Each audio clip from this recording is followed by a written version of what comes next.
Assalamualaikum warahmatullahi wabarakatuh. Izin perkenalkan diri, nama saya Sultan Agil Syafri dari kelas 2A dengan NPM 257822027. Di sini saya akan mengerjakan tugas mata kuliah pemrograman jaringan 1 lab 6, yaitu OOP dan inheritance, serta menjelaskan ini project. Baik, yang pertama adalah di sini saya memberi penjelasan sambil tunjuk contoh program bebas mengenai OOP dan inheritance. Di sini saya akan membuat contoh program bebas tentang OOP dan inheritance. Yang pertama di sini saya membuat OOP-nya yaitu parent class. Di sini saya ambil tema buah. Ini adalah parent class-nya. Lalu buat fungsi def, misal atributnya adalah tekstur.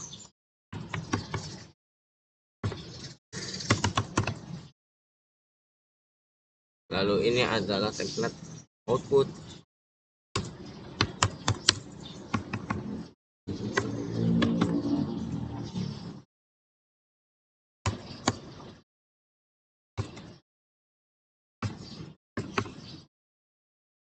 Nah, kurang lebih seperti ini untuk OOP atau parent class. Selanjutnya di sini saya akan membuat inheritance atau child class dari parent class utama. Yaitu saya membuat contoh buahnya adalah mangga.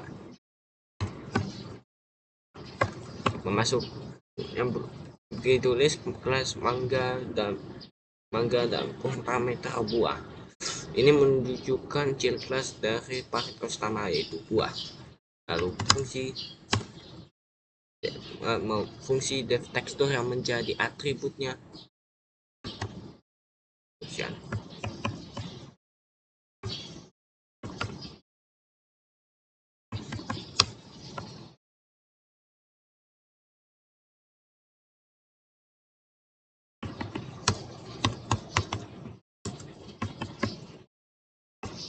Ketikkan outputnya sama, strukturnya sama maupun atributnya.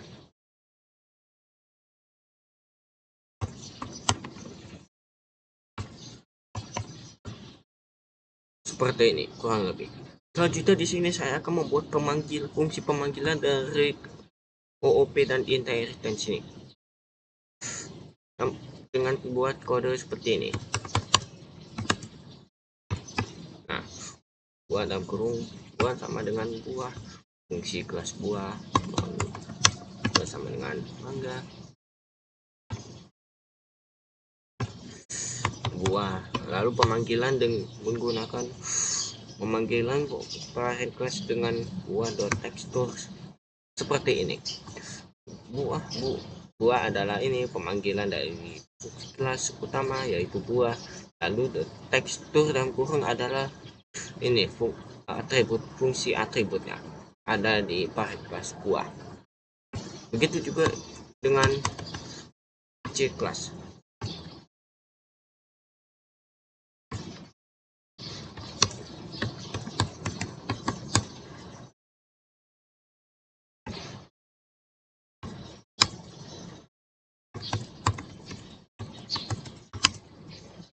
Ini adalah inheritance-nya.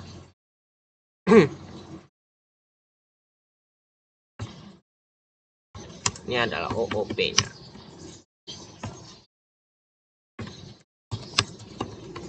Nah, seperti ini. OOP-nya adalah kelas buah lalu berupa atribut yang berupa texture. Ada buah. Lalu di sini ada overriding-nya, metode overriding-nya yang akan menimpa output dari ini fungsi kelas parent kelas utama output parent. Kurang lebih seperti ini. Saya aktifkan dulu.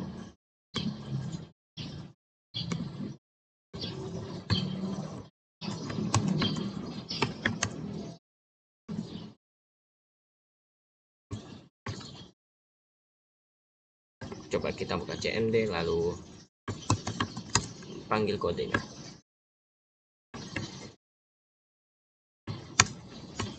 Nah, seperti ini. Output yang hasil mirip dengan yang ada di dalam kode. Jadi kenapa saya menulis seperti ini? Jadi yang saya buat ini adalah contoh OOP dan inheritance yang paling simpel yang bisa saya pahami. Ini ada OOP utama atau kelas utama, yaitu kelas buah yang terdiri dari atribut tekstur. Ya, saya hanya membuat satu nama, satu atribut saja. Lalu di sini adalah ciri kelasnya, yaitu kelas mangga buah, mangga yang berupa ciri kelas dari OOP atau parent kelas utama, yaitu kelas buah. Dan di sini ada kode pemanggilannya. Ini buah ada buah sama dengan buah, fungsi kelas buah utama. Lalu mangga sama dengan mangga inheritance, dan pemanggilannya juga seperti ini, buah.texture untuk memanggil output yang ada di sini. Begitu juga dengan mangga.texture memanggil output yang ada di sini. Jadi kurang lebih seperti ini yang saya bisa sampaikan untuk contoh OOP dan inheritance yang paling simpel. Selanjutnya di sini saya akan menjelaskan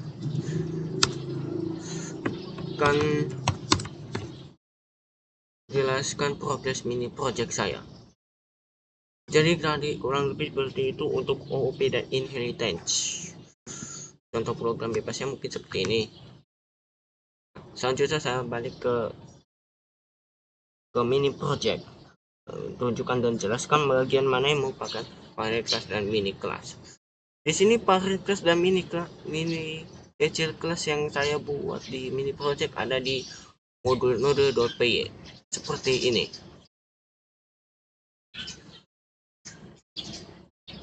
Seperti ini untuk import random, mengimport random. Lalu parent class utama atau kelas utama yaitu kelas sensor node yang berupa atribut node ID dan status.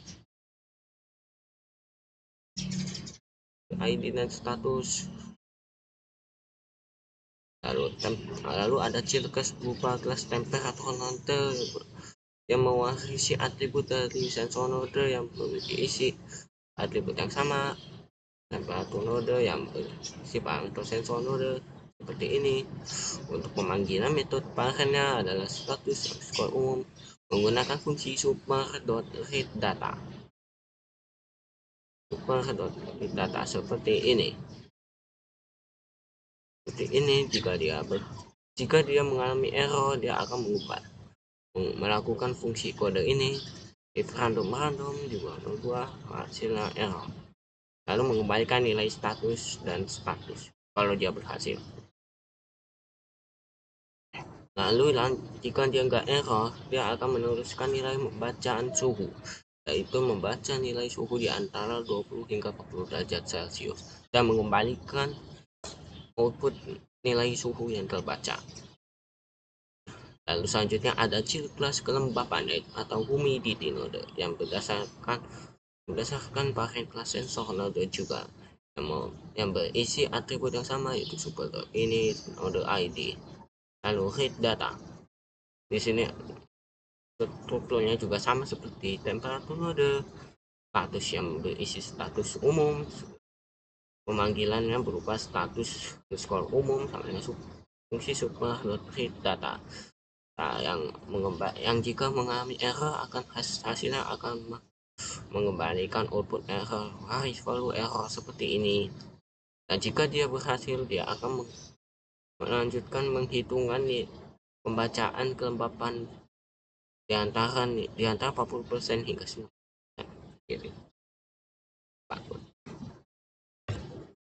Nah, seperti ini. Dengan 40% atau 30%. Selanjutnya di sini ada jika dia berhasil, dia akan mengembalikan nilai status kelembapan, lalu mengembalikan nilai kelembapan yang telah dibaca beberapa persen. Jadi kurang lebih seperti itu untuk parent class dan ciri class yang saya buat. Semuanya ada di modul node.py. keduanya. Ada di node.p. Lalu mendemonstrasikan bagaimana kontrol kelas bekerja kelola list objek. Di sini kontrol kelas yang saya buat ada di kelas environment manager yang ada di modul manager.py. Ya, sebelum melakukan kelas, sebelum saya membuat kelas environment manager atau kontrol kelas ini, saya mengimpor dulu fungsi node yang ada di modul node, fungsi temperatur node dan humidity node yang ada di modul node.py, lalu mengimpor tablet juga agar output pembacaan dapat tersusun dalam bentuk tabel. Pada kontrol kelas environment manager, di sini saya memindahkan list register node dan sensor log yang sebelumnya ada di main.py. Selanjutnya di sini ada metode tambah node, lalu tambah node yang berupa def add node dan mengidentifikasi node. Jika node kosong, dia mengembalikan output seperti ini. Lalu menentukan tipe objek node. Oh ya, untuk menentukan tipe objek node yang dipilih atau dibuatlah. Jika pengguna memilih suhu, dia akan mengembalikan fungsi node temperatur node yang ada di sini, node ID. Lalu kalau memilih kelembapan, dia akan melakukan fungsi humidity node. Lalu jika tidak memasukkan keduanya atau keduanya, dia akan hasilnya tipe tak dikenal. Lalu kalau berhasil ditambah, node berhasil ditambah, dia akan menyimpan nodenya terus ke dalam log seperti ini, register node sensor yang menyimpan lognya ke dalam register node seperti ini. Lalu metode membaca semua node. Setelah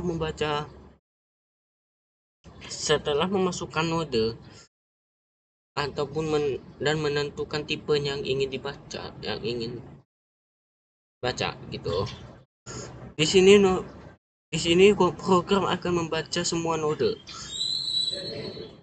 Jika user memilih pembaca semua node, membaca sensor, program akan menggunakan fungsi read all node, artinya membaca semua node yang tersimpan di sini. Jika tidak ada node, maka program akan mengeluarkan output menolak sistem belum ada node sensor yang terdaftar berupa kode if line register node 0, yang artinya jika tidak ada node yang terdaftar pada list register node seperti ini. Jika node sudah ada di register node, dia akan melakukan fungsi try except seperti ini. Fungsi try except seperti ini, hasil node read data dan jika berhasil, dia menyimpan lognya ke dalam listnya ke dalam sensor log dan menyimpan input node ID, tipe dan hasil pembacaan dan melakukan except value error as a.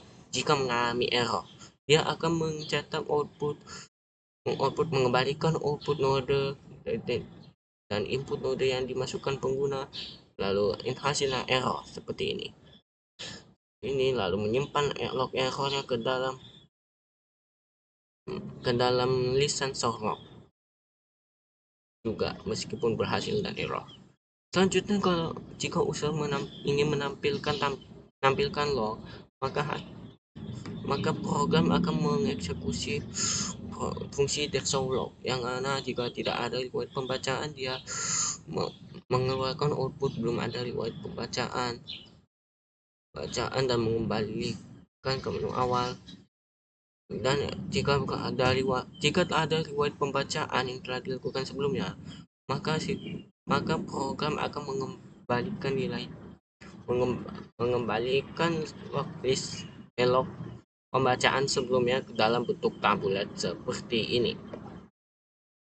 Jadi simpelnya saya menggunakan menggunakan control class environment manager. Jadi saya menggunakan controller class ini untuk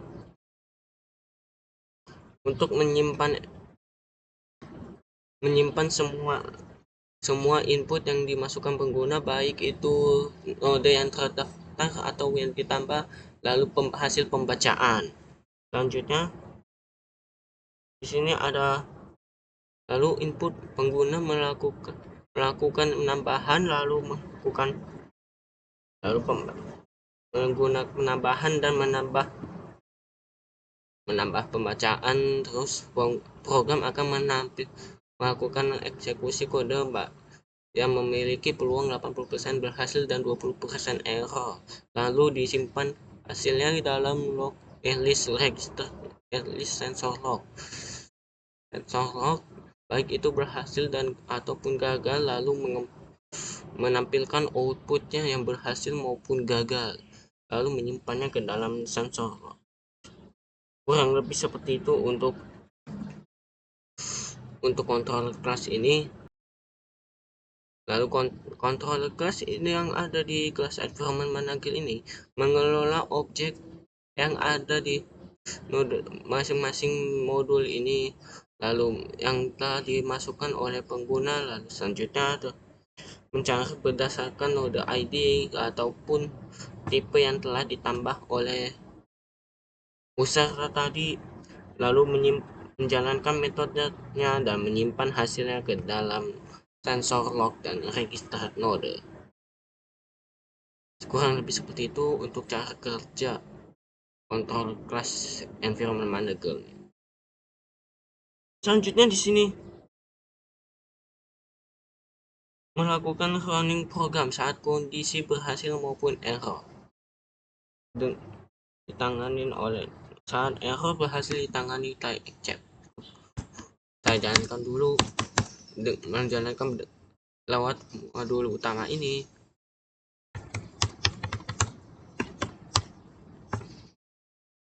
Nah, ini adalah awal tampilan mini project yang saya buat. Yang pertama menambah node, lalu dan jenis tipe pembacaan, kedua membaca sensor, ketiga lihat riwayat pembacaan, dan empat keluar. Pilih menunya jika saya tidak memasukkan input apapun, ya hasilnya pilihan tidak valid, coba lagi, lalu balik ke menu awal. Saya menambahkan jika saya langsung membaca sensor sebelum menambah node dan tipe, sistem menolak, belum ada node sensor yang terdaftar. Jadi untuk selanjutnya saya akan melakukan pembacaan. Saya akan menambah, masukkan node atau tambah node. Misalnya saya masukkan node balap, lalu memasukkan tipe pembacaan. Nah, di sini saya harus menambah tipe di antara dua ini. Jika saya tidak masukkan di antara duanya, tipe tadi kena, lalu kembali ke menu awal. Lalu memasukkan tipe harus memasukkan di antara dua ini. Saya pilih suhu. Nah, maka node berhasil ditambahkan dan tipe berhasil ditambah. Lanjutnya di sini saya akan melakukan pembacaan. Nah, outputnya seperti ini, Mbak. Node balap statusnya aktif, suhu terbaca 39 derajat. Selanjutnya saya akan melakukan hal yang sama. Bisa saya pilih kelembapan. Nah, penambahan node seperti ini berhasil, lalu coba pembacaan. Kelembapan terbaca 86,67 derajat Celcius. Di sini kenapa output pembacaan yang pertama hanya satu dan output pembacaan kedua double dan seterusnya juga double semua? Karena di sini saya menggunakan fungsi def read all node yang ada di manager.py. Nah, ini dia. Read all node yang ada di manager.py untuk membaca sensor yang ada yang telah ditambah sebelumnya.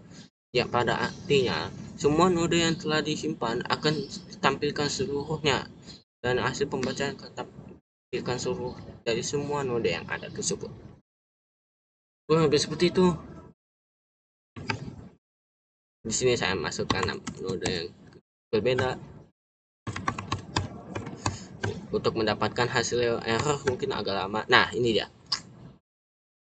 Di sini saya mendapatkan hasil pembacaan error dengan menggunakan try except pada node yang pembacaan yang berhasil, yaitu kode program mengeksekusi bagian try seperti ini. Pembacaan node lalu membaca hasil node read data yang ada di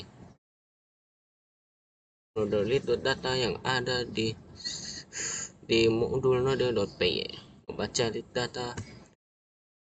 Nah, seperti ini. Sesuai dengan strukturnya random akan mendapatkan peluang 20% error random secara acak dengan hasil seperti ini. Nah, lalu jika berhasil dia akan mengembalikan status node berupa aktif seperti ini. Jadi di sini sesuai dengan yang saya bilang, semua node yang tersimpan akan dibaca sepenuhnya. Selanjutnya, dan di sini kok saat mengalami error, program tidak langsung crash, melainkan melakukan eksekusi try except tersebut. Seperti ini, jika except value error as a print node ID, dia akan mengeluarkan output node.id. Node ID yang dimasukkan lalu hasilnya error. Lalu menyimpan errornya ke dalam sensor log. Begitu juga dengan pembacaan yang berhasil. Di sini saya coba lihat riwayat pembacaan, dan seperti ini hasil riwayat pembacaannya. Ada 6 node yang terdaftar di sini dan ada satu yang error di antara 6 ini. Kenapa di sini pada menu 1 saya menggabungkan menu tambah node dan tipe pembacaan. Di sini saya menggunakan ini agar saya dapat memasukkan output yang sesuai dengan objek utama program mini project ini, yaitu pembacaan suhu dan kelembapan. Dan menentukan tipe objek. Dan kenapa ada tipe pembacaan? Nah, di sini saya dapat menentukan tipe objek node yang dibuat agar sesuai dengan merek mini project ini. Setelah menambahkan node, pengguna disuruh memilih objek tipe berupa suhu atau kelembapan yang akan dijalankan program. Jika tidak memasukkan keduanya, maka dia akan menampilkan output tipe dari kenal. Kurang lebih seperti ini untuk objeknya. Di sini saya menambahkan tipe pembacaan agar lebih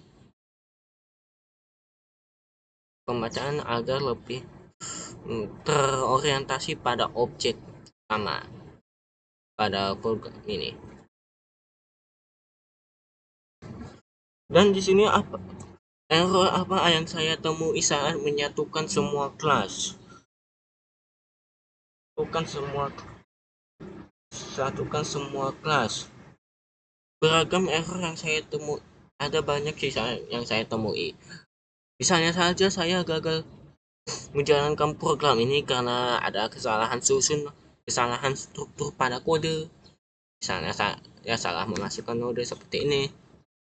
Misalnya tambah aja misalnya input node ID malah menjadi node input node ID yang seharusnya adalah berupa input malah menjadinya node seperti ini, yang mana itu bikin saya bingung. Dan selanjutnya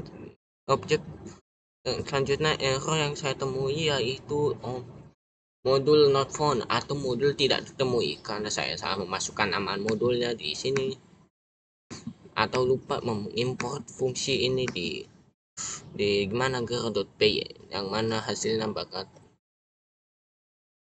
hasilnya dia tidak akan terbaca. Kurang, misalnya saja saya menghapus ini, coba saya akan coba dulu.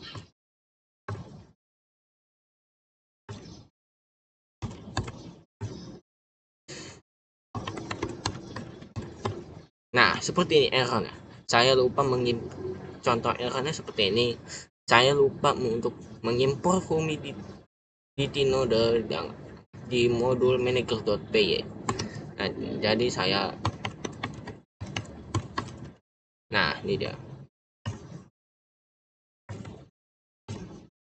Nah, seharusnya seperti ini, harus sesuai dengan struktur node yang ada di sini. Mengimpor dan dalam artian mengimport semua fungsi yang ada di node.py berupa ciri kelas utama, yaitu temperature node dan humidity node. Seperti ini. Jadi kurang lebih seperti itu error yang saya temui. Kurang lebih seperti ini hands-on yang saya bisa sampaikan untuk lab 6. Mohon maaf bila ada kesalahan dalam pengucapan maupun dalam menjalankan hands-on ini. Saya akhiri sampai sini. Wassalamualaikum warahmatullahi wabarakatuh.